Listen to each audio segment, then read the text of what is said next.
Thanks for having me back. I always enjoy hanging out with everyone at Lupus Mid-South. This is so great. So today we're going to talk about nutrition, obviously, and just a little bit about me. As Tracy said, I am a registered and licensed dietitian in the state of Ohio. I live up in the Cleveland, Ohio area. And I really feel very passionate about helping people who have autoimmune issues, and then all the other things that go along with it, whether it's blood sugar concerns, heart health, really making sure that we're looking at you as the whole picture and finding the diet and lifestyle related root causes to some of the symptoms so that you can improve your quality of life and even some of your lab work, disease state, things like that as a result. And just a little bit about me. Why do I care about autoimmunity? Well, let me just share with you that on my mom's side of the family, almost all the women have Hashimoto's thyroiditis. And on my dad's side of the family, almost everybody has an autoimmune condition ranging from lupus to MS.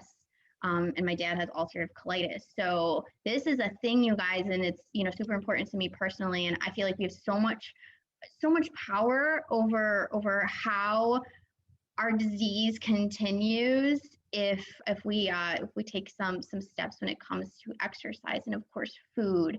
And then we can get really caught up in the weeds when it comes to food, like, oh my gosh, paleo AIP and low FODMAP and what is the right diet for me? And the reality is each of us have our own individualized diet, but there are some specific things that can help all of us.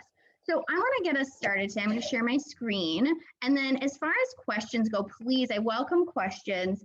What I'm going to do is answer all questions at the end. So if you can put your questions into the chat box, I'm not going to look at them as I go along because then I get sidetracked. And then I forget what I'm saying. And then before you know it, all we're doing is talking about like one thing. So I want to make sure you get everything. And then part of this presentation is also a cooking demo. So I have 3 dishes, and I like to call these no recipe recipes. So there are recipes attached to them. So just to give you a guideline, but there's lots of flexibility in these recipes. So you can make these in your own kitchen with foods that you like. So without further ado, let's get this party started. I'm going to move this down here. And the title of my presentation is Support Your Healing with Food and Functional Nutrition. And functional nutrition is really all getting at those diet and lifestyle related root causes of chronic disease and using those tools to help improve symptoms and improve quality of life.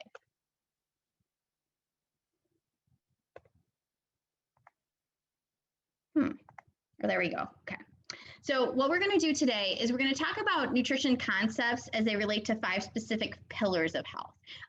This is just one way to view things, but I think it helps when we're looking at health and diet through an autoimmunity lens. It kind of helps us see what the heck our food is actually doing for us and why eating a certain way is super important, or focusing on certain concepts are really important.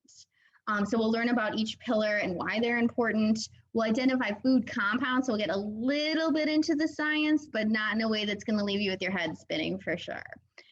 And then hopefully after the cooking demo, you'll gain some confidence that you can try some of these and no recipe recipes that I mentioned today. And we have a breakfast/snack recipe.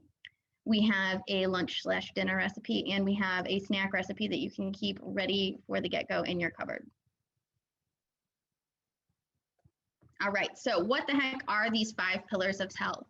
So we have protect, which is all about protecting DNA through the neutralization of free radicals. I'll explain what all this means in a little bit.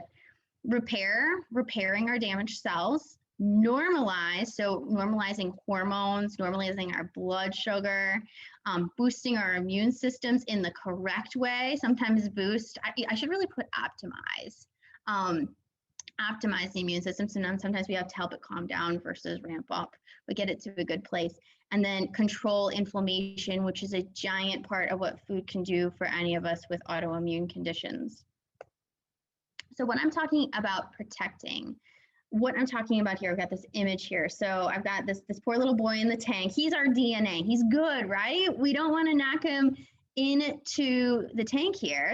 That's not the goal. But then we have a free radical out here, and the free radical are the things that can infiltrate our cell membranes and kind of mess up our DNA so our cells don't function appropriately. So one of the goals of the diet, an anti-inflammatory diet, is to neutralize these free radicals so we don't end up knocking our DNA into a place where we don't want it to be. So we get lots of free radicals thrown at us from the air we breathe, the stress we have, the food, you name it, chemicals that we somehow absorb through makeup, water, you name it. But there are lots of things that we can do. Our body has lots of setups. We just need to support the setups to help neutralize these free radicals. And the things that neutralize free radicals are antioxidants. So what are some antioxidants? So we have a bunch of names here, and it is not important that you remember any of these names, not at all. So what is important is that we think about them in terms of color. But going back, what the heck is an antioxidant? Antioxidants are phytochemicals that are produced by plants. So we'll find this predominantly in our plant foods, although you will find some in animal foods when that particular animal is eating a lot of a certain kind of plant as well. But these phytochemicals actually are produced by plants to protect the plants originally. But when we eat them and absorb them, they help us also protect us from free radicals as well. So we have lots of examples here. We have our carotenoids, our polyphenols, our indoles, lignans, and curcuminoids. I'm going to focus on, there's tons. We could spend all day on that. But I want to just focus on these, and we'll go through all of these and what they do. So the carotenoids includes beta carotene, which you may have heard. Carrots and sweet potatoes are very rich in beta carotene, anything orange. Lycopene is another one. Our red fruits and vegetables contain a lot of lycopene, and they can be converted to vitamin A as needed, and vitamin A is a powerful antioxidant. I'm also going to give a shout out to some foods that contain animal foods that contain vitamin A here. So actually liver is a really rich source of vitamin A. I'm not suggesting that you go out and eat liver all the time, but the occasional amount of a grass-fed animal liver is actually a positive thing when it comes to getting a little bit extra vitamin A in your diet. Let's move on to polyphenols. Everybody loves polyphenols. First of all, they're so important for gut health. They're very protective against the gut lining, and they're really good for brain health as well, and they help to improve cognition. Now, I always just like to say we find polyphenols in red berries, so berries, blue, so like blueberries, red onions are very rich. Broccoli is kind of a weird standout there, but broccoli and spinach also have polyphenols in them. And then we have our three favorites. We have coffee, wine, and chocolate that are also rich in polyphenols, but I just caution you, this isn't free reign to go out and have all the coffee, chocolate, and wine you want in the name of polyphenols. You want to make sure those are in moderation, if at all, depending on who you are. Indoles are really important. So I will go for it. I'll probably call them cruciferous vegetables. Just the way I like to refer to them. They're interchangeable words. So our cruciferous vegetables are things like broccoli, cauliflower, bok choy, arugula is in this group, interestingly enough, and Brussels sprouts. And these are really important for deactivating carcinogens and also helping with some of the detoxification or transamination processes in the liver. So it's really important for our liver health.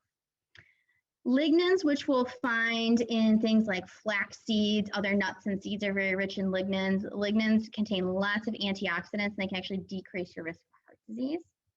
And then finally, we have curcuminoids, and curcumin has gotten a lot of press, which is really great. There's a lot of really good research on the anti-inflammatory effects of curcumin in turmeric. So curcumin's the active form of turmeric. And can help with the anti-inflammatory effect, can help with lots of different things. So we're talking about help with arthritis issues, tendinitis, even cancer prevention, or cancer or having cancer recur again, cancer recurrence. So you can get it in supplement form, but you can also use it as a spice, or you can buy it fresh in your grocery store as well. All right, let's talk about repairing. So guess what? As soon as we're born, we're dying. So we always need to be repairing our cells, or our body's always making new cells. Places where our body is regularly making new cells, I just want to draw attention to this, is the gut. The gut is really important, and the gut is always turning over its gut lining, and we want to make sure we're supporting that turnover. So damaged cells can cause disease, so any kind of issue. And the goal for us, especially when it comes to what we can do with our diet, is to repair cell or promote death if it's a cell that's not working so well. That's really important. So there are foods that may encourage cell death if we need that to happen, and also encourage cell repair.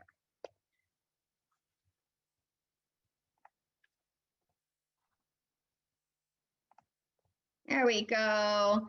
All right, so we've got more compounds and some really wonderful foods. So I want to shine a spotlight on folate. So if you've ever been pregnant, you've probably heard about folate and its importance for growing babies.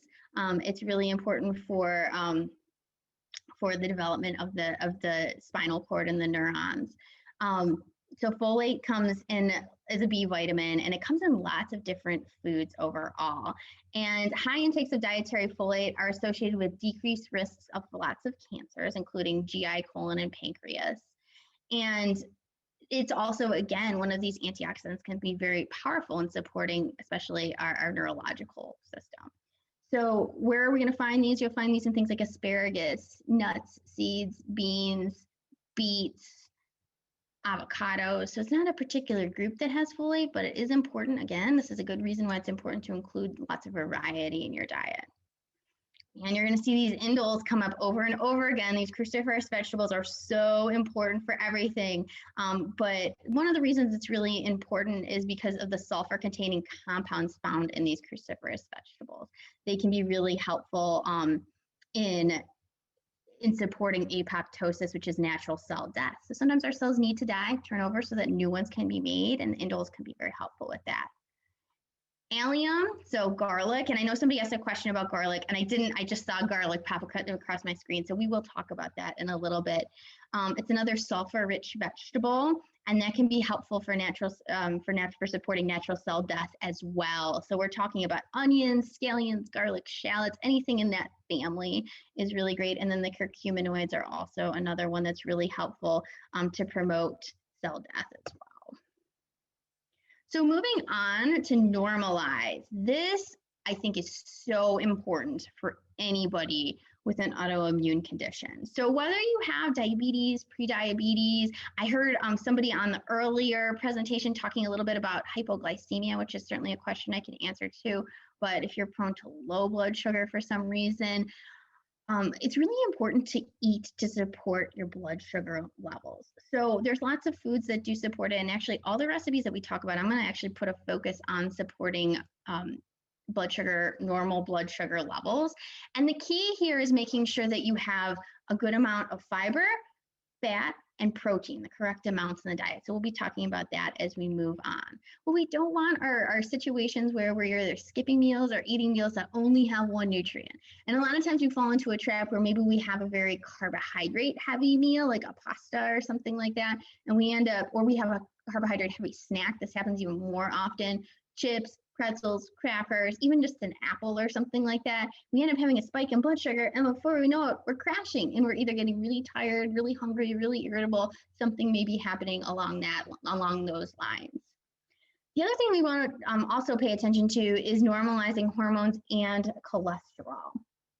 So we'll be talking about that as well, and how important it is to support. And interestingly enough, supporting good hormone and cholesterol levels, a lot of this just ties in with supporting healthy blood sugar levels as well. So when it comes down to the food, to normalize all these things, what's important here? Number one, we want to be choosing lower glycemic, aka higher fiber sources of carbohydrates. So low glycemic foods. First of all, I want to say that any sort of food that is a fat or a protein is automatically a low glycemic food. And those are really important to include in the diet so that we're getting those things. But right now, I'm just going to focus on high fiber foods and talk about how important those are. So fiber helps to slow down the breakdown of a carbohydrate into a sugar and the metabolism of the sugar into the bloodstream. So that is something we want. We want it to operate at a slower rate in most cases. So if you're eating cake, candy, chips, things like that, the digestion rate is going to be much faster because there's not this fiber here to slow it down. So this is where we get that idea of a plant-based diet. So making sure that about 75% of our diet is made up of plant-based foods ensures that we're getting enough fiber. And fiber is the skeleton of plants, and we should really be getting, for most of us, there are deviations. So if your doctor or your dietitian has told you differently, that's totally fine, because sometimes we have to eat lower fiber in certain situations. But generally speaking, we should be getting about a minimum of 25 to 30 grams per day. And I usually tell people to shoot somewhere between 25 to 35 grams of fiber per day. Fiber also is nature's broom, so it helps sweep everything through the digestive tract at a good rate, so that you are having normal bowel movements, which is really important for hormone health. Having normal bowel health movements, make sure that any excess of anything, toxins, hormones, you name it, gets out of the system properly. So if you go too much or go too little, that can be an issue. And that's why when I'm working with people, I often talk a lot about gut health. And then the other thing that's really important about fiber, not only, so we've talked about blood sugar management, we've talked about normal bowel movements, it is also really helpful in reducing bad cholesterol or LDL cholesterol levels as well.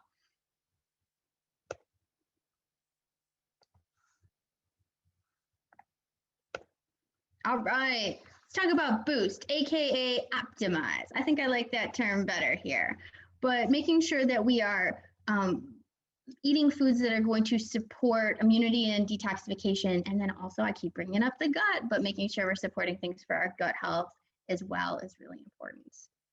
So, oh my gosh, no surprise here, right? We're going to talk about those cruciferous vegetables again. We're going to talk about fiber-rich foods. So again, when we talk about detoxification, fiber comes into the picture. I talked a little bit about making sure we have normal bowel movements, but another thing is supporting the detoxification or transamination process that happens in the liver to make sure that any excess or toxic materials get out of our body. And fiber is really important to this, along with those cruciferous or sulfur-containing vegetables that I mentioned earlier as well. Vitamin C, we all know vitamin C is very supportive to the immune system. So eating foods that are rich in vitamin C, so we're talking about things like any citrus fruits are rich in vitamin C, and my favorite tomatoes are rich in vitamin C. And then my favorite fun fact of the day, red peppers are actually one of the most vitamin C rich foods out there. So vitamin C is really helpful for supporting optimal immune response. The other thing I think that's really interesting about vitamin C is that our adrenal glands actually utilize more vitamin C than any other organ system in the body, any other organ in the body. So our adrenals, which are responsible for creating, for regulating our cortisol response, needs a lot of vitamin C too. So if stress plays a role in your life or in your autoimmune disease progression, then taking a look at your vitamin C can be something that can help support a proper cortisol response as well. Not going to solve everything. There are lots of pieces in the puzzles, but it can be something to help support.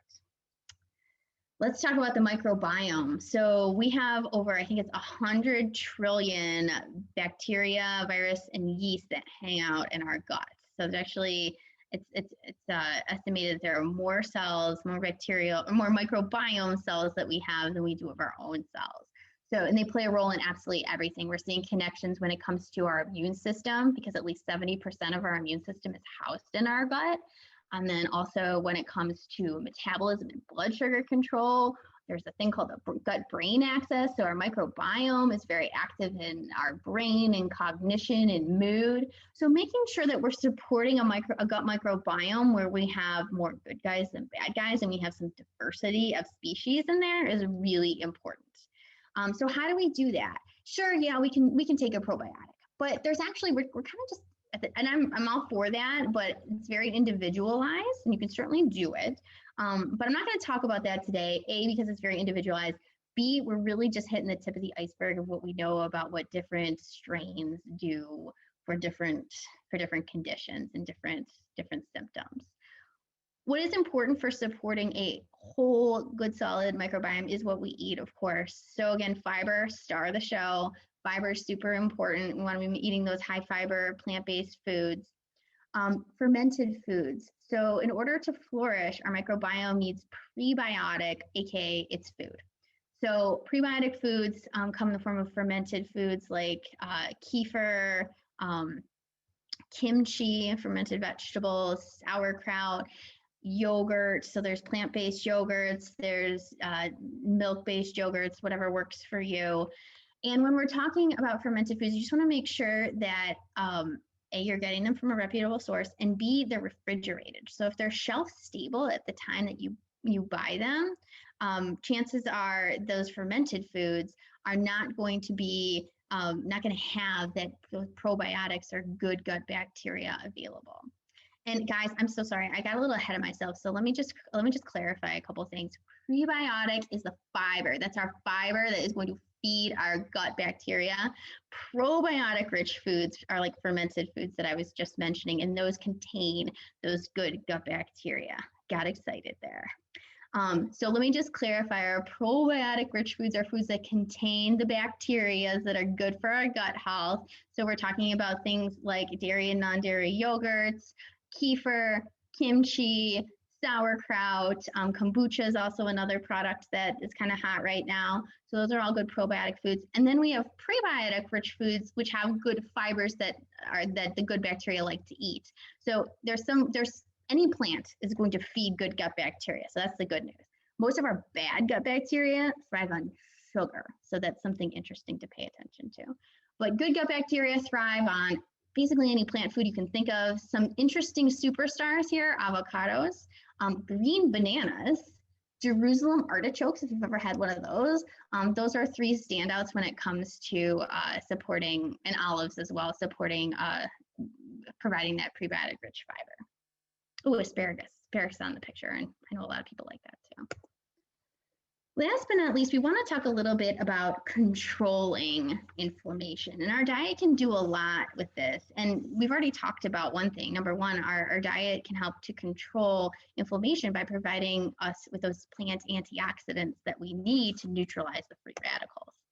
So here we go with those anti-inflammatory foods. So first of all, spoiler alert, it's going to be all vegetables. So that's why that's 75%, or all plant foods. That's why that's 75% of your diet coming from plants, fruits, veggies, whole grains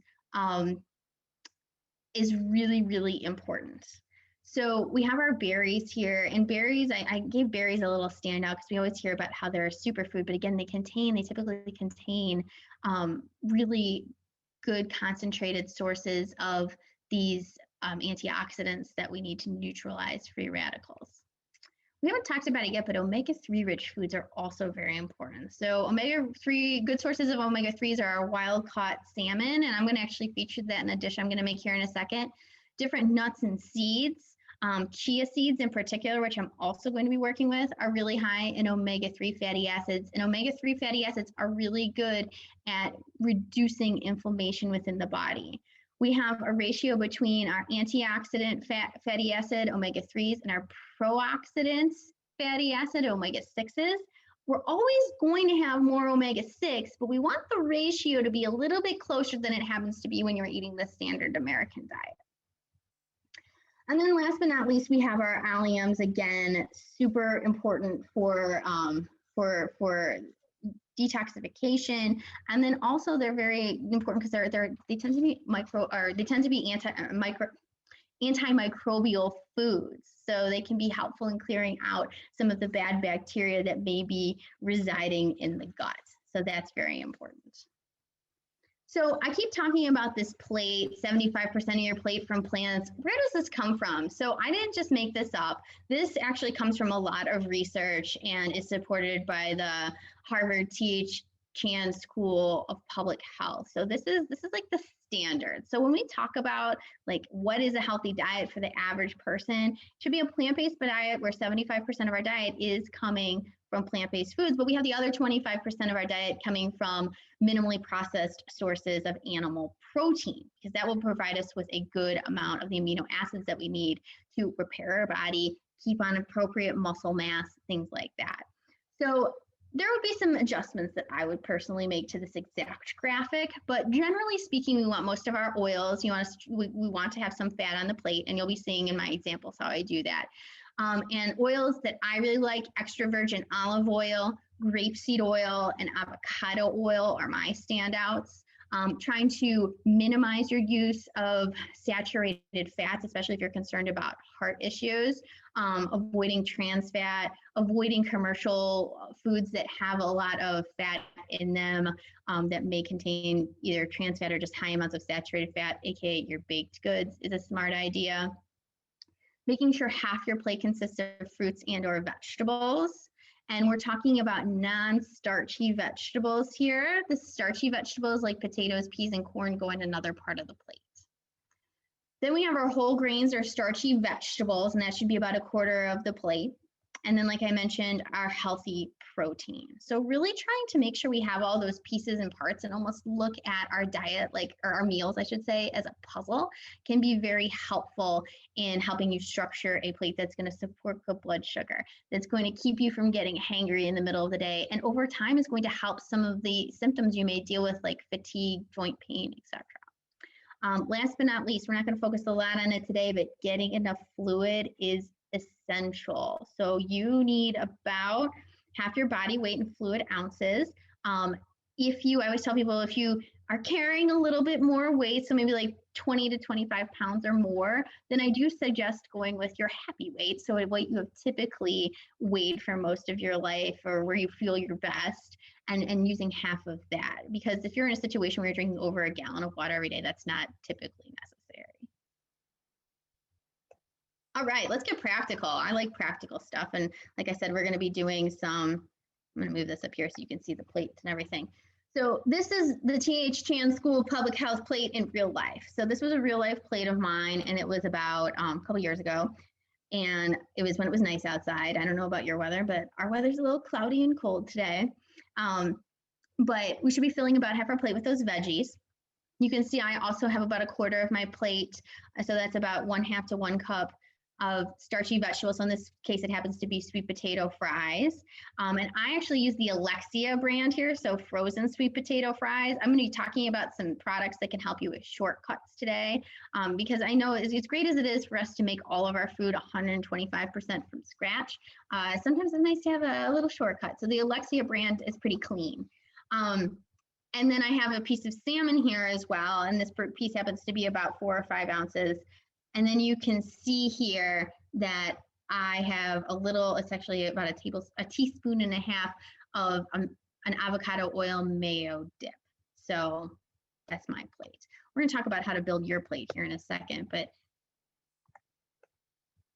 here's another example.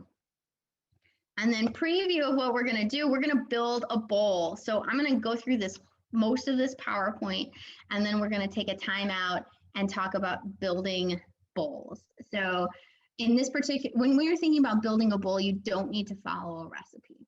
You just need to make sure you have some protein, and your protein should be a little tiny bit bigger than the size of the palm of your hand. And good proteins that support, and we were talking about heart health before. So our leaner proteins are going to be things like our wild caught fish. In this instance, we'll be using some salmon, but you can do chicken, turkey. You can do lots of different things. Tracy always likes to bring up our first presentation I ever did. We talked about sardines. Those are a great source of omega-3s. And if you were feeling wild and want to include those, go for it. You can get wild caught ones at the store, which is a plus, because we'll be minimizing some of the toxins that appear in fish. So there's lots of those sorts of things. If you're thinking about red meat, I know sometimes people like to do red meat occasionally, and that's totally fine by me, because you get some good iron and other vitamins and minerals in there. And your leanest cuts are going to be your tenderloins or your loins or your rounds. So going for like a tenderloin or something like that is always a great idea.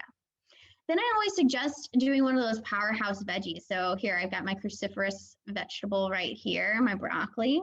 And then we're going to add some greens and then a clean dressing. So I'll be talking about some different examples, or one example, I should say, of how to put this together.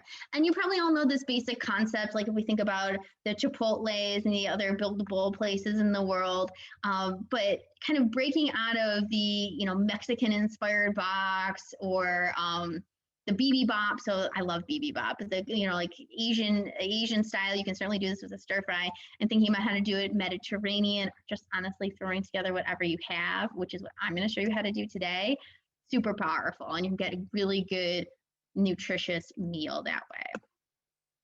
Breakfast, we'll be talking about breakfast, but I just want to touch on a couple things. When you are eating breakfast, You want to make sure that you do have some protein on your plate. Starting off your day with protein has been shown to help balance that blood sugar out and help keep you more full. Also, you need it. We're always repairing ourselves and we need protein to do it. So pairing protein, so maybe it's organic or free-range eggs, animal protein, minimally processed nitrate and nitrate-free bacon and sausage. I personally like nitrate and nitrate-free chicken sausage to keep it a little leaner. That's a great idea. Some high fiber foods. So you can see there's fruit, avocado on here. I know grains are a hot topic, and some of you may be gluten-free, some of you may not be gluten-free. I'm not giving personalized information on this, but you will see all the recipes that I have today are dairy-free and gluten-free.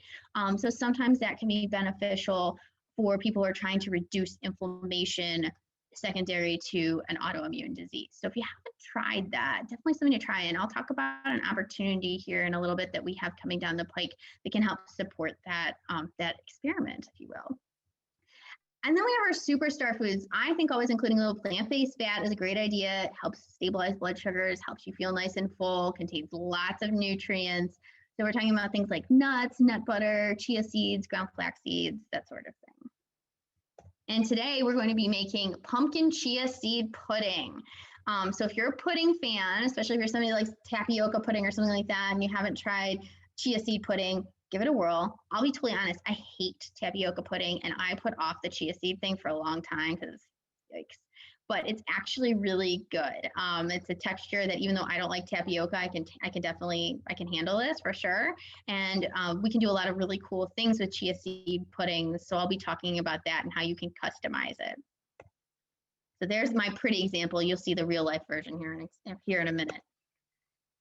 Another thing when it comes to snacking, the easiest thing I can often think of is building a trail mix. And yes, we can buy trail mix at the grocery store, but a lot of times they have a lot of really high sugar ingredients. So today we're going to be building our own trail mix based on this information here.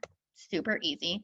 And I also do have a snack list here as well. And I think I'm going to send this over to Tracy. So if you want to reference this at any point in time, this is not exclusively gluten and dairy free. This kind of provides a wide array, but the most important thing I want you to take away from thinking about snacking is making sure that you're pairing a high fiber food. So you can see over here, fiber, fruit. You keep hearing about fiber today. So fruits, veggies, whole grains, nuts and seeds, whatever makes sense for you. And pairing that with a protein food is super important. And lots of different options. And a lot of times we'll see that protein and fat together and like our nuts and nut butters and things along those lines. And that's great. Absolutely. All right, I'm going to close out the PowerPoint for a second. We are going to, let me see here.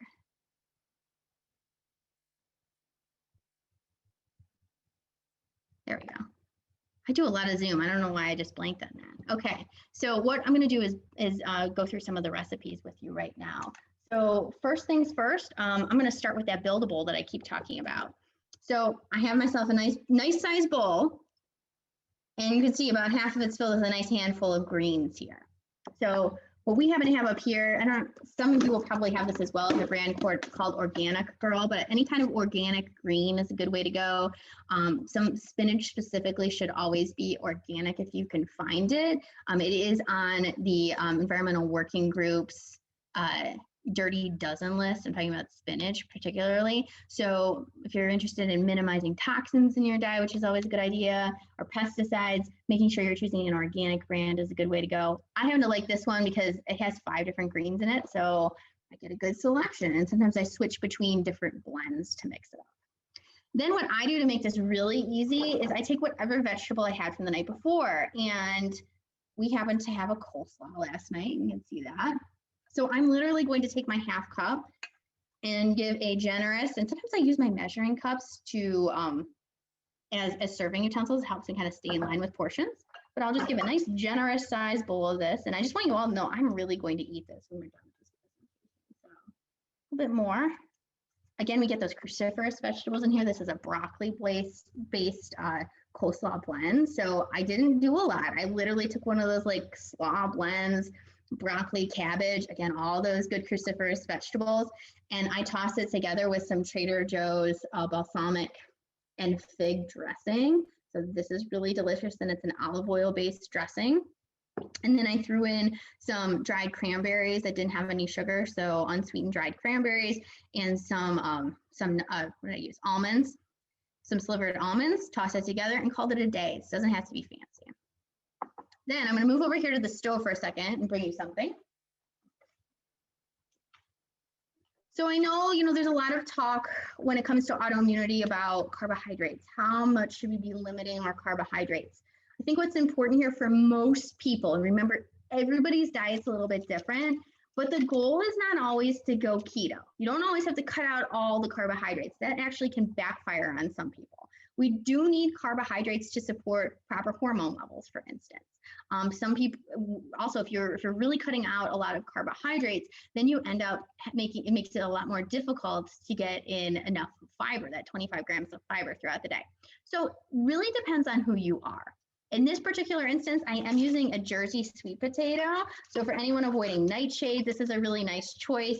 It is a white sweet potato, so it's a little bit more mild tasting. And I'm gonna grab my I have a half cup here. Like I said earlier, we wanna get about a half cup or so, half cup to 1 cup. And for me today, I'm not planning on doing any exercise today because I'm gonna be hanging with you. So I'm gonna fill mine a little bit more than half cup, and I'm gonna put that right in my bowl. And then I have probably about 4.5 ounces of salmon here. And I just want to show you this. This was so easy. So this morning I took parchment paper, and this is a lifesaver if you've never used parchment paper before. I put it over a cookie sheet, and I roasted my sweet potatoes and my salmon on the same piece of parchment paper and cookie sheet. So I have like next to no cleanup when it comes to this meal, which is really nice. Also, there are lots of good flavorings and seasonings out there. Having a good all-purpose seasoning, salt and pepper.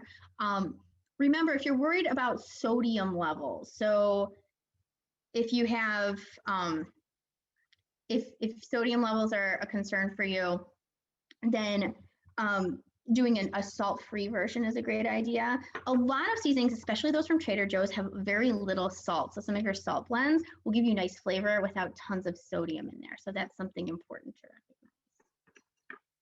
I'm gonna move this.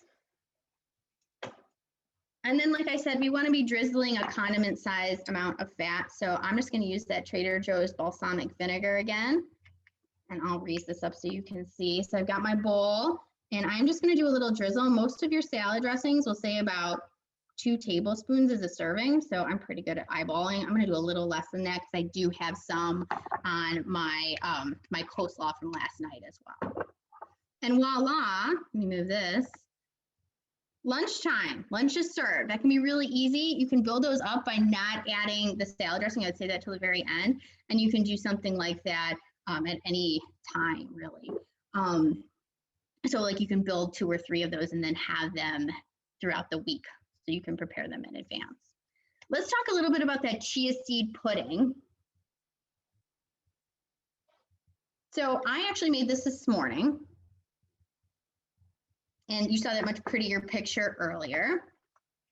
And what I do is I put a 1/4 cup of chia seeds.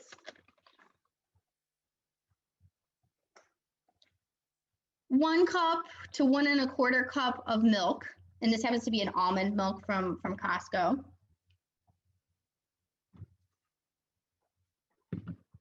3/4 cup of pumpkin, pureed pumpkin. Make sure you're not getting pumpkin pie mix. You're getting just regular pureed pumpkin, which actually happens to be a blend of pumpkin and butternut squash typically. And then I use about 2 tablespoons of 100% maple syrup. I also put in there some vanilla and some pumpkin pie spice. Stirred it together, let it sit in my refrigerator for at least 4 hours, and voila, we're ready to go. I would usually top this with some berries. Again, a great way to get in some of those polyphenols, and maybe some pecans to give it a nice crunch. And then we're always looking for easy snacks, right? So you can make a really easy snack here that will last for at least, let me see here, it should last you for 4 snacks. And I think this is pretty fun. So we have pistachios. I know some of you are probably thinking, I don't eat nuts, I'm on paleo AIP. I'm going to talk about that in a little bit here too, because I'm sure it'll come up in the questions. I sound like an ad for Trader Joe's today, but I really do like their stuff. This happens to be dried cherries that are unsweetened, which are really hard to find other places. So doing some sort of unsweetened fruit. And then chocolate, a little bit of chocolate, because, you know, we like chocolate and it can be good for us in moderation. So what I do is I add 3/4 cup of nuts, because we want that fiber that we get from nuts. We want the protein that we get from nuts. So I have a 1/4 cup here, and I'm going to put this right in my mason jar.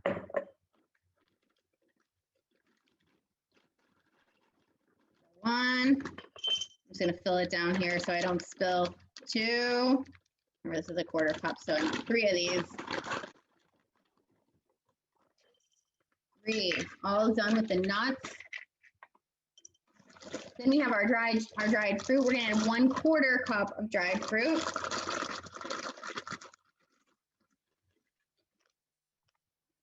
There we go. And then the best part, the grand finale, 2 tablespoons of chocolate chips. So I always suggest using a high quality chocolate chip like Ghirardelli. If you're trying to cut out the dairy and make sure you don't have any soy exposure as well, Enjoy Life chocolate chips are a great, very tasty brand. And these happen to be the Ghirardelli chips that are 60% chocolate. When we're talking about chocolate, trying to make sure that we get at least 70%, they're hard to find in chocolate chip form, but at least 70% if you have a chocolate bar. Cocoa or cacao, depending on which brand you get, is a good way to go. So I have my mason jar, and you can see it's full of these guys. And what I'm going to do is I'm going to shake it. Got the top on, shake it around. Kids love this. You can give this as a job to your kids or grandkids. And then you take off the top when you're ready for your first serving. Pour it into your 1/4 cup, because the serving size is a 1/4 cup. Make sure those cherries tend to drop to the bottom. So you get a few of those, you get a nice mix of everything. And voila, snack is served. So let's do this. We have some really good questions. And then I'd like to talk a little bit, actually, Tracy, is it okay if I talk a little bit about Lupus University? It would be wonderful for you to talk about Lupus University. All right, just wanted to check. First, I'll take some questions. We have quite a few questions here. So let me get to the chat box here. So let me run through some of these questions. Oh, fresh garlic not recommended for lupus patients. So yes, no. So some people tend to be more sensitive to it. Again, this is always something I recommend talking to with your doctor. I actually think that generally speaking, for most people, eating garlic is perfectly fine. Garlic as a supplement, so you can get things like allicin as a supplement, I would definitely not suggest doing that, because it can ramp up an immune response. So that is why I think garlic tends to get a bad rap when it comes to lupus specifically. Talk to your doctor though. I don't know your specific case, but like I said, eating it, the whole food, okay. Supplementing, be careful. Actually, I wouldn't recommend.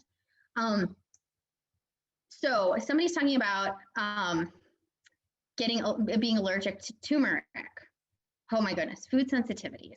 So oftentimes when we have immune issues or gut issues going along with immune issues, we often all have like this weird array of food sensitivities that start cropping up. And there's really no good test out there. You know, there's a lot of advertising that you'll see for like Everlywell and some of these nonsense tests. Don't waste your money on them, number one. Number two, when you do a test, and there's some ones that are better than others out there, but they're going to tell you, I can almost guarantee that everyone's going to come back with some degree of food sensitivity, and it's going to be weird stuff. You're going to have like pumpkin and turmeric and sweet potato and fish and whatever, like a whole array of random foods, which is going to make it really, really hard to eat. The bottom line is usually when you have an autoimmune condition, and remember 70% of your immune system's in your gut, sometimes there's just some malfunctioning going on there, and at any random time you could have a food sensitivity to pretty much anything.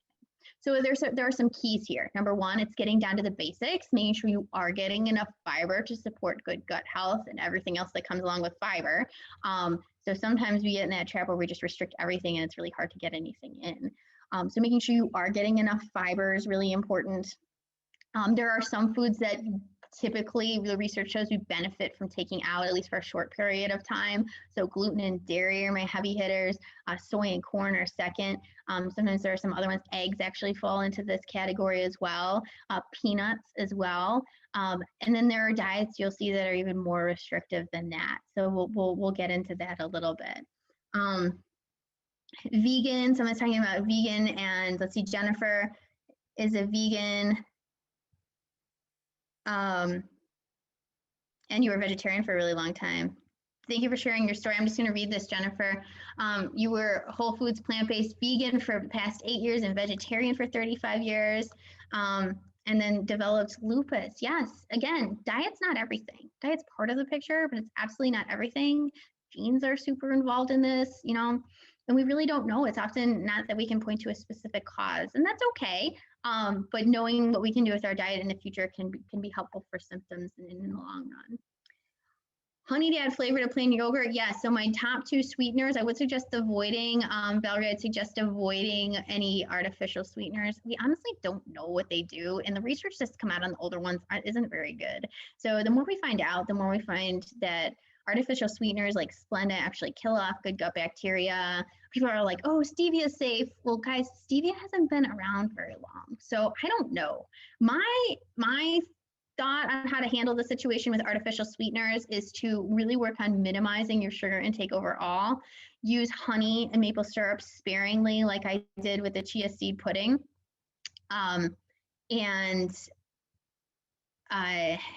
That's probably what I would recommend for the best strategy. And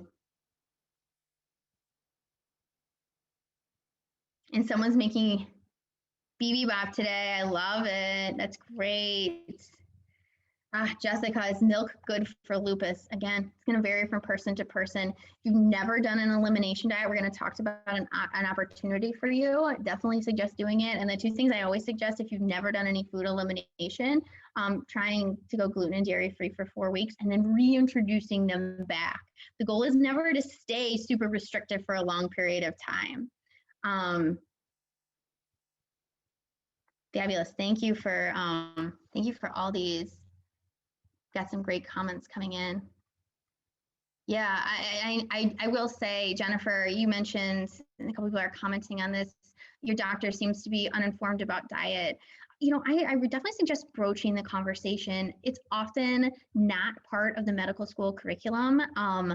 I feel though, like it's becoming more and more. I know at Case Western Reserve University's College of Medicine, they have to take more nutrition classes. I teach there as well, so that's how I know. But I feel like it's becoming something that that doctors are talking about more and more. And I think you as a patient advocating for yourself and talking about, hey, let's talk about the role of food in my disease can be really, really powerful and help your doctor learn something too. We talked about foods that are good. What food should we avoid besides the obvious sugar? I don't talk a lot about avoiding foods because, again, it's going to depend. It's very person to person, which stinks. It makes it really hard, right? But I would suggest if you've never gone on an elimination diet, going gluten-free, dairy-free is an important thing to do. So actually, I'm going to go back and share my screen here, and we're going to talk about, Gretchen, yes. Are you able to see the questions in the Q&A? There were a couple in there. Oh, sorry. I'm new to webinar. Yes, sorry, Caitlin. Me too. And hey, Rhonda, how are you, Rhonda? Let's talk about this. Is intermittent fasting something that supports normalization? This is extremely person dependent, Caitlin. So if you are somebody that's pretty active and you're exercising daily, I do not recommend intermittent fasting. If you're somebody that has trouble controlling your blood sugars, like you go low a lot, then I do not recommend intermittent fasting. But if you are somebody that's fairly sedentary, maybe you do have type 2 diabetes, you're looking to control blood sugar, going on a 12 to 14, maybe 16-hour fast overnight can be a strategy that people has worked. I say try it. If you feel good, awesome. If you don't, please stop. Definitely not worth it. Most of us should be fasting about 10 to 12 hours overnight. That's actually really good for the gut. And then, Rhonda, how do I feel about only ingesting fruits in the morning?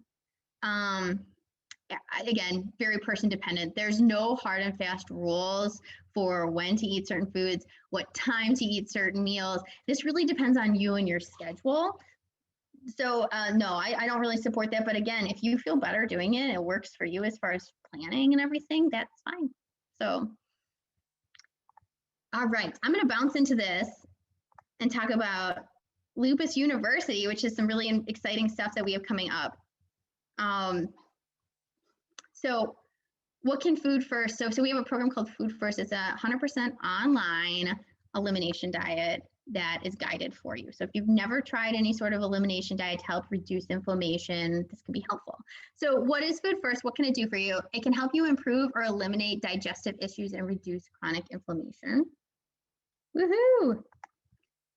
It can help you gain some energy. So if you're feeling like you're really tired all the time, or you get tired in the afternoon, or you wake up tired sometimes, making sure you're getting a better array of nutrients, and also nutrients that support an anti-inflammatory way of living, can be really helpful. And then sometimes, a lot of times people see when your inflammation goes down, you see improvements in other things, headaches, skin rashes, joint pain. So when is this taking place? So like I said, it's 100% online, and it's a combination between Lupus Mid-South and my practice, the Functional Kitchen. So we do have 2 live webinars. So the first webinar explains the whole diet process, and that is on St. Patrick's Day, March 17th. And then we have one halfway through the program. It's a 7-week program, and that's on April 14th. The elimination diet, so it is an 11 food elimination diet, and we're eliminating gluten, dairy, peanuts, soy, corn, sugar, alcohol. That's a little preview. I guess it's seven of the 11. And this is not paleo AIP. I find paleo AIP to be really hard, like crazy hard for people to follow. And I also find it not necessary for everybody. Again, there's no diet for lupus. There's some really good research out there on a diet specifically for MS, but as far as a diet for lupus, it's not quite there. I am really sorry to have to do this. This is really embarrassing. I meant to plug in my computer and I completely forgot. And I'm gonna run out of battery here if I don't do something. So I'll be right back. Sorry. Hey, that's my cue to step in, and you guys know I always love to talk. So we're getting really great questions and really great participation in our polls. So you guys keep that up. I'm going to go ahead and end the nutrition poll, and so you guys can see the results there. It looks like over half of us feel that we're eating healthily, but not consistently. And I think that is something that very few people would disagree with. Same with me. I mean, I'm trying to find little snacks that I could have in my office today so I wouldn't have to run around, instead of taking the time to do celery sticks. I have potato chips, but I haven't eaten them yet. So there. Do you feel you're at a healthy weight? 37% are yes. No, I'm underweight. And then coming in strong, 63% of the rest of us are overweight. Now, I will admit to you that I was a little bit fluffy before the pandemic struck, but the first thing that my husband and I did when all travel stopped and we were working from home is we watched all the seasons of the Great British Baking Show. So our carb intake went up so high that, just a little bit of cutting out of that has allowed us to both lose about 20 pounds, but we've got some to go. So asking folks, would you be interested in learning about working with Gretchen on the elimination diet? Overwhelming 89%. So what we've been able to do, and again, this is through the generosity of our sponsors, GSKS and Lupus and Aurinia, we are going to be able to send 15 lupus patients through this program. We are going to have a questionnaire that you'll fill out and that Gretchen will evaluate, because we want to make sure that it's the right 15 people. And I know that all of you want to make sure that you're not taking a spot that maybe someone could use more. I believe that this will be a great success, and I believe that our current sponsors and maybe even new sponsors will want to help us do other sessions of this. So if you don't get in on this first pass of Lupus University Food First Elimination Diet, don't worry, we'll have other opportunities. And then asking, would you be interested in a group to share nutrition tips, successes, and maintain accountability? Overwhelming yes on that. The next poll that's going to go up, and I'm going to wait until Gretchen's finished, is about social media, what you use. So many folks we found are on Facebook. That provides us kind of a natural outlet to reach out to people, because it's established and you can do a group that's private and everything. But I know that some people don't like Facebook. So we'll go back and forth with you about the way to do that. But I'm hearing overwhelmingly from you that you do want to do these groups. And, I'm just thrilled to death to do that. And I'd also like to ask any of you that are interested in becoming involved with putting any of those groups together, or maybe being kind of a moderator. I'm going to drop my email address into the chat window. And of course, most of you already know how to reach me, but I'll send out some emails afterward. But if you're right now on fire to let me know that you're interested in helping with those, just email me at tracy.rohde@lupusmissouth.org. Gretchen, are you back with us? I'm back. So sorry about that. Thank you. Hey, it's okay. I still have my box of sardines here if you need me to be your Vanna White. Why not? Why not? Tracy loves the sardines. So if you haven't tried them, or they automatically think yuck, they can be treated very much like tuna. You can make a little salad out of them. And not only are they rich in omega-3s, especially the wild caught, any kind, but the wild caught ones are the ones you want to go for because they're lower in mercury. But they are also really rich in calcium. So if calcium is of concern to you, that is a positive thing. Thank you for all being patient with me. I told myself before I got on here, I said, you better plug in your computer, and I totally forgot. So anyways, let's go back to food first. So like I said, our first meeting will be a live webinar. It will be recorded. So if you can't make it, no worries. So that is March 17th, and then we'll have another one halfway through on April 14th. And then these are group webinars. So they'll last about an hour, maybe 90 minutes, just depending on how much talking we do. And they'll be at 6 p.m., just to give you an idea, Central Time on the 17th of March and April 14th. And then we do a 4-week elimination diet, like I was mentioning.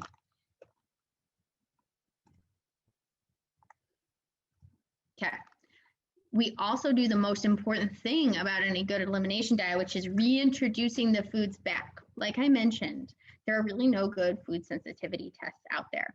What we do know is that we can eliminate potential sensitivities or things that are light sensitivities and just improve overall gut health, even if we don't know what foods are bothering us via a lab test, because there really isn't a great one, by pulling things out for 4 to 6 weeks and then reintroducing them back in and seeing what foods you have symptoms to when you add them back in. So I'll talk you through how to do that. You also get online modules, so weekly online modules. So on the weeks when we don't have a live Zoom, you get an online module that one, for example, talks about stress. One talks about reintroducing the foods back into the diet. So you will have those on the weeks when we don't have meetings. So what are you getting exactly? Like what's included? So I know elimination diet plans are overwhelming. And if you look out there, it's just overwhelming. What do we do? Low FODMAP? Do we do Paleo AIP, Whole 30? Like there's a lot of choices. The WALS protocol, which is an interesting protocol for people who have MS. What the heck? So I have condensed this into, and I would call this like a starter elimination diet. So if you've never done an elimination diet, or maybe you've like half done one, but you never brought the foods back and you're really not sure, this is a great program for you. If you are somebody obviously that has a diagnosed allergy, I won't be having you bring back any foods, obviously. So if you have like a gluten allergy, you have celiac disease, or you have a specific dairy allergy that causes, anaphylaxis or anything like that, no bringing back. But when we're talking about food sensitivities, we will bring those foods back to see what we do. And this provides you with the plan. So you have the foods that you eliminate. You have a grocery list. You have ideas for meals. You actually have a whole 28 plan. You have weekly meal plans, so 28 days worth of meals completely planned for you. Like I mentioned, you have the weekly online modules, and then our 2 live Zoom group meetings, so lots of support. We're also going to have an optional private group chat. And all of this is housed in my electronic medical record, Healthy. So you'll get an account with Healthy, and our group chat is in there. It's very easy to manage. During our first meeting, I will walk you through Healthy so you can see where everything is. There's an app, so you can do all of this from your phone if that's more convenient for you. So try making this as convenient and user-friendly as possible. And then if you have any questions on the elimination diet, like Tracy said, we have a questionnaire that Tracy will be sending out to anybody who's interested. And then I will be looking at everybody's application, if you will. This isn't a serious application. There are just some health conditions where you may not be a good fit for this program, and you may be better off doing individualized nutrition counseling with me or somebody else who happens to be working with your team. So I just wanted to bring that up, and just a couple of things I can think off the bat. So if you have chronic kidney disease, this program would not be a great fit for you. Also, if you have inflammatory bowel disease, so Crohn's disease, ulcerative colitis, and you're actively having flares, this also may not be the best group for you because you may need a lower residue diet during those flare times.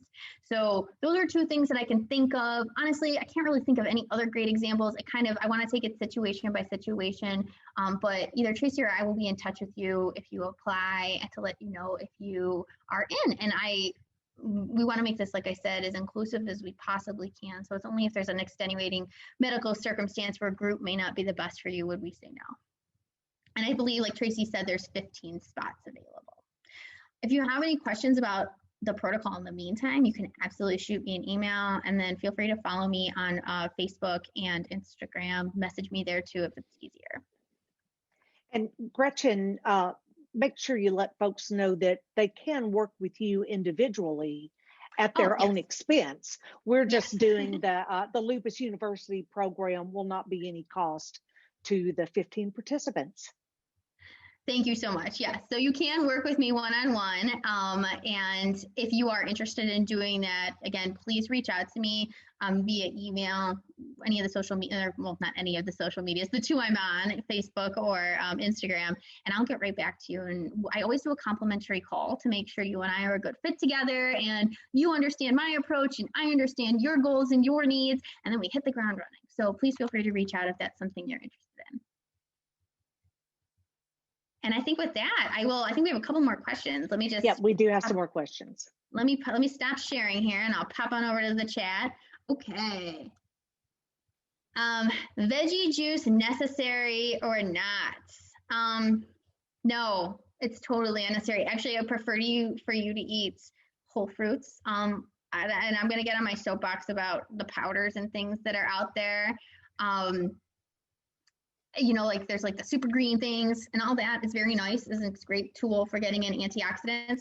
But if you decide to use it, please treat it like a tool, okay? It's there for you to use as you ramp up your fiber intake, your vegetable and fruit intake from whole fruits.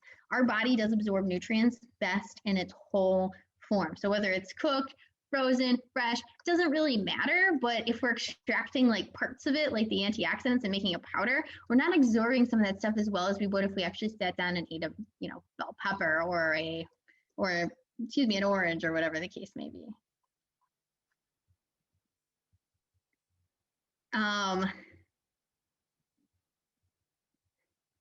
Yes. So anybody else have any other questions? Put them in the message box, please.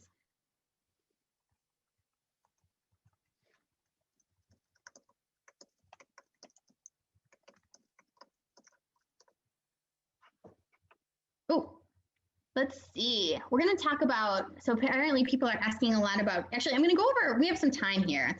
I never wind up early, you guys. This is a first for everything, right? I'm going to talk about some of the typical diets that you may hear about or be wondering about. I think that would be a good thing to talk about. So first, there's the ketogenic diet. And I think the three that I'm going to talk about, I'm going to talk about the ketogenic diet. I'm going to talk about paleo AIP. And here, let's do a grab bag. If there's another diet specifically that you have been thinking about, you are interested in, I think I'm going to talk about a vegetarian and vegan diet. I'll talk about those three, but I've got the chat open. So if there's another diet that you're interested in hearing about, please put that in the message. So first of all, the ketogenic diet, low sodium. Okay, we can talk about that too. The ketogenic diet is a diet where 75% of your intake is coming from fat. And then you have about 15 to 20% coming from protein, and then the rest of it, so 5 to 10%, is coming from carbohydrates. It's a very low carb diet. And what ends up happening is your body switches from running off glucose, sugar, which is honestly like most of the foods that we eat is carbohydrates, and it breaks down in sugar, and that's okay. There's nothing wrong with that. That's our body's preferred source of fuel. But this forces the body to switch to running off ketones. So ketones, your fat can be broken down into ketone bodies that can be used as energy. So it's another pathway. Our bodies are really awesome. They can run on lots of fuel modes. So this can be very helpful for some people. Excuse me. Again, I feel like on the internet, you often hear about ketogenic diet being touted as like anyone who has an autoimmune disease should be keto. I do not believe that is true. This really depends a lot on your activity level. It depends on, if you have any issues with blood sugar control, whether this is an appropriate diet for you. And the other thing I will say, it is almost impossible to get enough fiber on a ketogenic diet. That 25 grams on keto is really, really difficult to reach. So I would say most people average like 10 to 15 grams of fiber. And if you learned anything from my presentation, hopefully you learned about how important fiber is.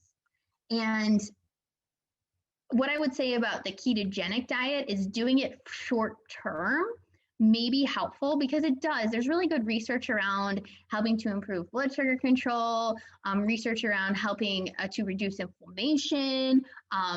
When it comes to different symptoms associated with autoimmune disease, can be helpful with that as well. Weight loss is another thing it can be helpful with. Not all the time though, but sometimes.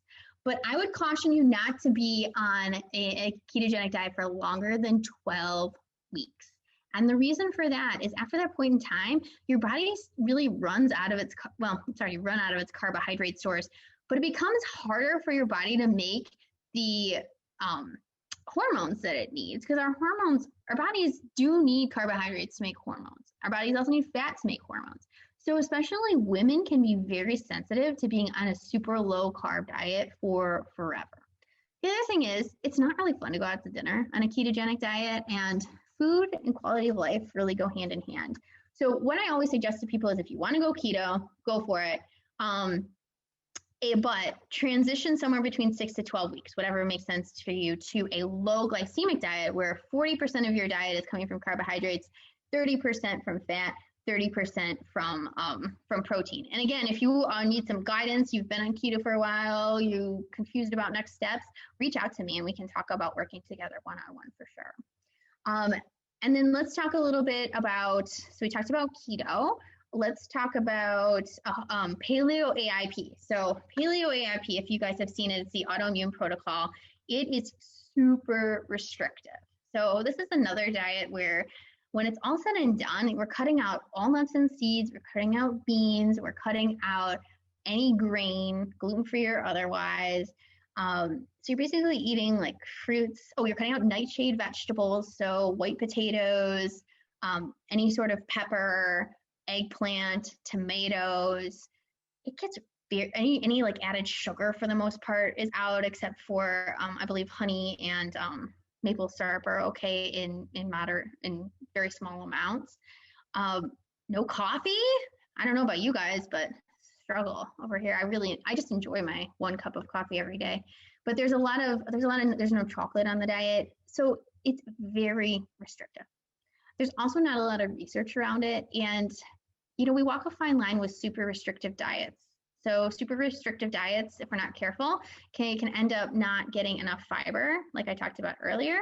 Sometimes, not so much with paleo AIP, but you can run the risk of not getting enough fat or protein, although you should be able to do that on paleo AIP.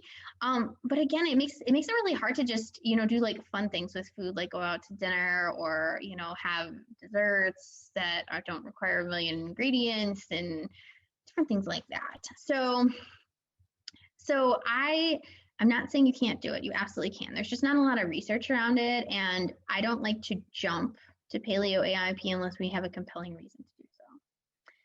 And then we were going to talk about vegetarian, vegan diets. So I will be totally upfront with you. For most people, I do not encourage vegetarian or vegan diets. And this is why. It can be very difficult to get enough protein and enough diverse amino acids unless you are paying very, very strict attention to your diets. I also think, animal products do have benefits, and we as humans are ultimately omnivores. We're made to eat plants and animals as our food. So I don't, and I've seen a lot of people who've just not gotten enough protein over the years, and that has led to a lot of muscle breakdown, which has actually had an effect on immune system's ability to lose or gain weight.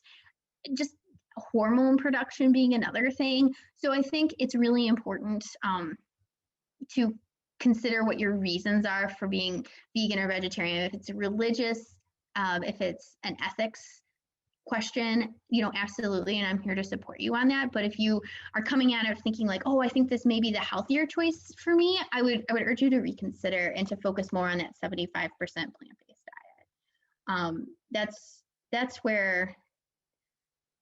That's where I stand. And then the other thing I would say, okay, so we talked about that, and then somebody brought up two things. Jennifer, I just want to give a shout out to Jennifer here in the chat. She brought up the book Fiber Fueled by, I always mess up the pronunciation of his last name, but Dr. Will B. I call him Dr. Will B. Bolsewitz, I believe. But it's called Fiber Fueled, and it's an excellent read. And Dr. Will's story about his own issues with gut problems is really interesting. So definitely recommend that. And Jennifer, if you are doing well on a vegan diet, more power to you, absolutely. But I'm just saying, if you aren't feeling good and you're on a vegan diet, doesn't mean you need to stay there. So it doesn't mean it's like the, gold standard when it comes to health. So again, we're all different, and respecting our differences and honestly, what fuel works best for us is part of what makes us awesome individuals.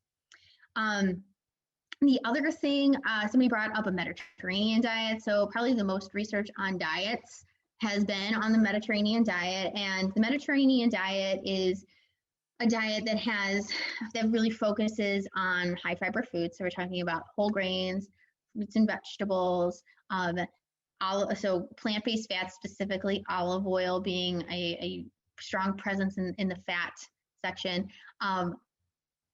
amounts of minimally processed, low fat, or I should say lean protein sources, so particularly like poultry and fish, and then limited amounts of saturated fats and sugars is really important to the Mediterranean diet. And I love the Mediterranean diet. It is really great, and the research that's come out about it really shows that it supports all good things, whether it's cognition or reduced inflammation within the body, and it's a wonderful, wonderful place to start. So if you really haven't done anything ever with diet, looking up some Mediterranean diet-friendly recipes, excellent place to start, especially if you're really thinking that like eliminating foods like gluten and dairy isn't where you want to go right now. Then starting with a Mediterranean diet approach is absolutely great. And the Daily Dozen, Dr. Greger's Daily Dozen. Yeah, that's actually a great tool too. There's lots of really good tools out there. Thanks for bringing that up, Jennifer. Absolutely. Right. I wanted to say one thing about nightshades and nuts and seeds, and I'll talk about constipation, request about constipation as well. So nightshade vegetables are this weird group of vegetables that often gets a really bad rap when it comes in the autoimmune community, I would say overall. And the reason is that potatoes, peppers of all kinds, tomatoes and eggplants do contain certain chemicals that may be inflammatory. Especially, there has been some research looking at these in particular when it comes to arthritis. So what I would say about nightshades is if you do have joint problems, then absolutely try eliminating nightshade vegetables for at least 21 to 28 days. And then reintroduce them back in, see how you feel. So basically avoid them, and then on day 22, have a potato, see how you feel. If you don't feel any different, then I would keep them in because they are nutrient powerhouses. Remember I said that bell peppers, red bell peppers, have the most amount of vitamin C of any fruit or vegetable. So these are good guys, and if you don't have a reaction to them, you should absolutely have them in your diet. Same thing goes with nuts, seeds, beans. They get a really bad rap, worrying about lectins and things like that. And, again, there's what's that? There's a book on lectins. I'm totally blanking on the name of it. But some people are sensitive to lectins. It's a real thing. It's absolutely there, but it's not everyone. So especially if you are a plant-based eater, a great way to get in sources of fat in your diet is through things like nuts and seeds. Your beans are such a great source of fiber that unless we can directly correlate those foods to a specific reaction that you have, I actually encourage you to keep them in the diet. So that's kind of where I stand on those. And that's why I included chia seeds and pistachios and the nuts that you saw in my examples today.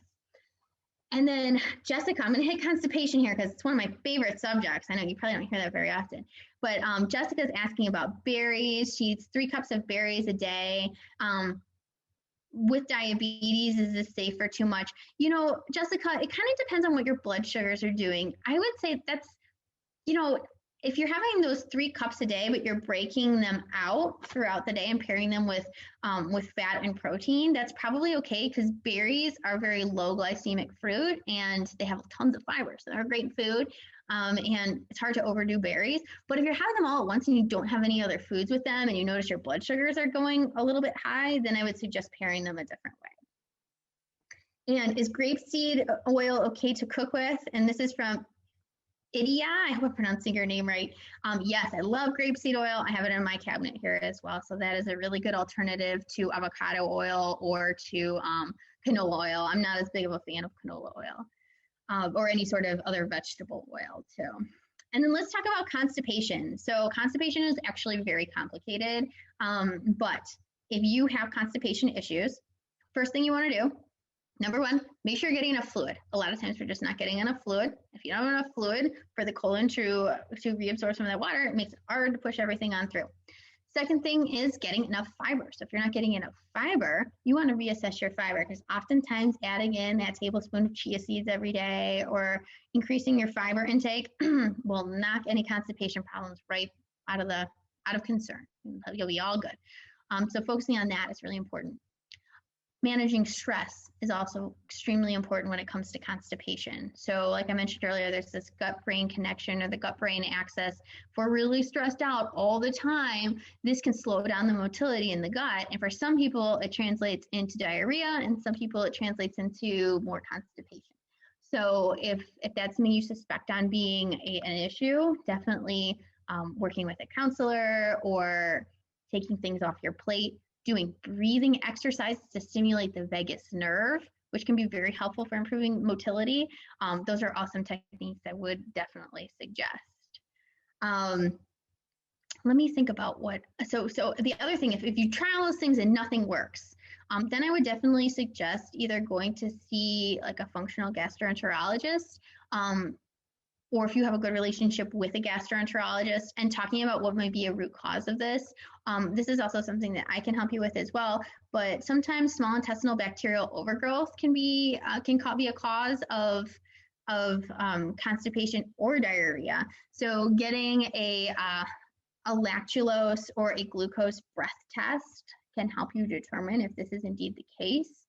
And there are medications, there's antibiotics you can take, or you can do some antimicrobial herbs. We do need to be careful those if you have an autoimmune disease. So we can talk about those options. But, I think it's always a good idea to have a gastroenterologist who is open to doing small intestinal bacterial overgrowth testing to talk about and see if that's something that concerns you. Last thing I'll say about constipation, sometimes not eating enough calories can also be a contributor to constipation. And I just want to say something I'm really passionate about. We are not math problems.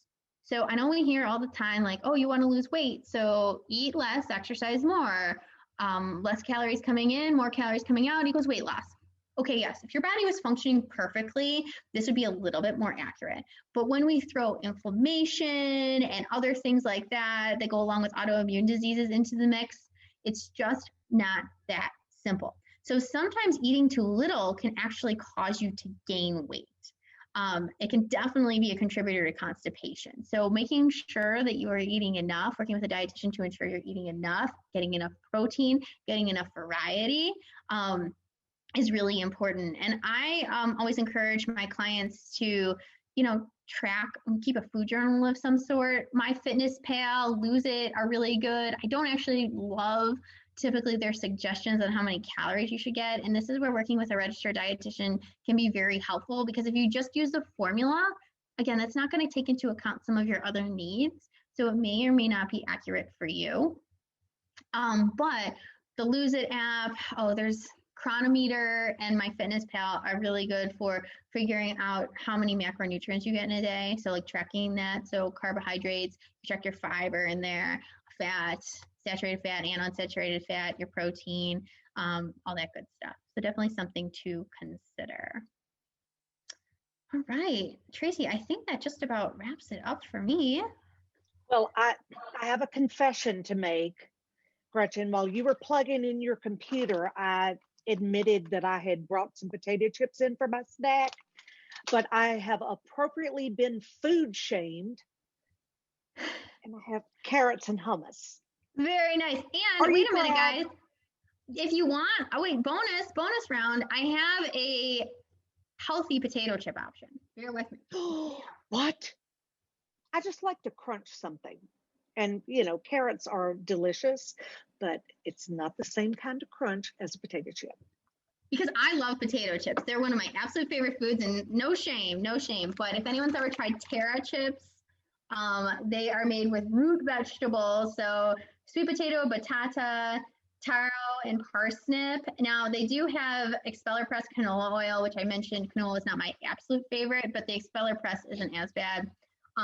And it's better than a lot of the other vegetable oils that you'll find, like soybean oil and some of those others in our traditional potato chips.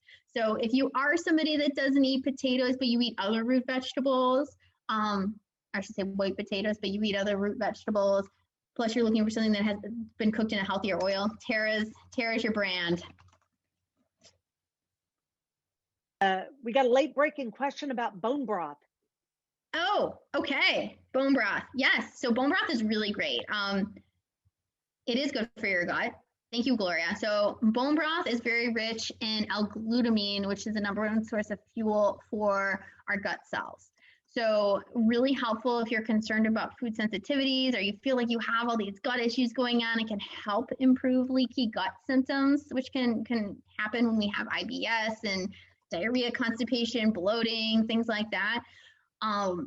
So definitely bone broth is really great. Bone broth is also a great source of protein. So you tend to get between 7 to 10 grams of protein in an 8-ounce cup of bone broth, which is more than you would get from like a stock or a soup or something like that. Would you mind giving us a good recipe for bone broth? Because for you guys talking about mindfulness and relaxation, all the process and the steps that you have to go through to make really good, healthy bone broth, you're going to feel like, a witch stirring a cauldron, which is, can be relaxing, I suppose. But it's a process that you may enjoy and may add to your use of your vegetable scraps. I'm going to send you guys in the chat here my favorite. If you have an Instant Pot, this is the easiest way to make bone broth. It's so awesome and easy. I'm putting it in the chat right now. That's funny that you mentioned Instant Pot, because we are going to have some prizes given away, not during the seminar, but I'm going to send everyone a little follow-up questionnaire, and then we'll use that to do some drawings. And one of the prizes is an Instant Pot. Yay! It's one of my favorite kitchen Oh, tools, love for it. sure. For sure. Tracy, thank you so much for having me. Everybody, thank you for hanging on and listening. I so appreciated being with you here today, and I really look forward to having some of you join me in Food First. I forgot to mention, I run Food First before, so this isn't my first rodeo, and I have to tell you, people really had great outcomes, just improvement in overall symptoms, better understanding of how to make easy meals in the kitchen, improvement when it comes to stress management, because we do talk a little bit about some of those breathing exercises and things like that. So I really look forward to having you. I love running the group. So thank you again for having me here today. Oh, thank you so much always.